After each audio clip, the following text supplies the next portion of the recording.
నేను కుప్పానికి వచ్చినప్పుడు 8 సార్లు ఎమ్మెల్యేగా గెలిపించారు. మళ్లీ గెలిపిస్తూనే ఉంటారు. తెలుగుదేశం పార్టీ పెట్టినప్పటి నుంచి అన్ని ఎన్నికల్లో తెలుగుదేశం పార్టీనే గెలిపించినటువంటి స్థానం ఈ కుప్పం. అలాంటి మీ రుణం తీర్చుకోవాల్సిన అవసరం ఉంది.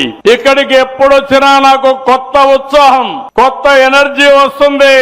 ఈ రోజు నీళ్లు తీసుకొచ్చాం, దీంతోనే ఆపలేదు. పోయిన 5 సంవత్సరాల్లో మీరు చూశారు కుప్పంలో ఎలాంటి అరాచకాలు చేశారో నేను చెప్పక్కర్లేదు. ప్రశాంతమైన కుప్పం. నేను ఎప్పుడూ చెప్పేవాడిని, ఒకప్పుడు 180% ఓట్లు తెలుగుదేశానికే పడ్డాయి. అవునా కాదా అని మీకు విజ్ఞప్తి చేస్తున్నా. మీ నరాలలో తెలుగుదేశం పార్టీ సిద్ధాంతానికి కట్టుబడి ఉన్నారు.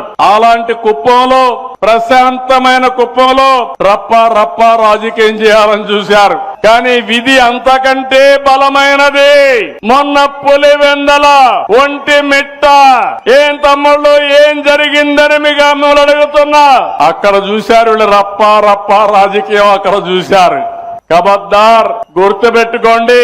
తమాషా అనుకుంటే ప్రజలు మిమ్మల్ని క్షమించే పరిస్థితిలో ఉండరని మరొకసారి హెచ్చరిస్తున్నా.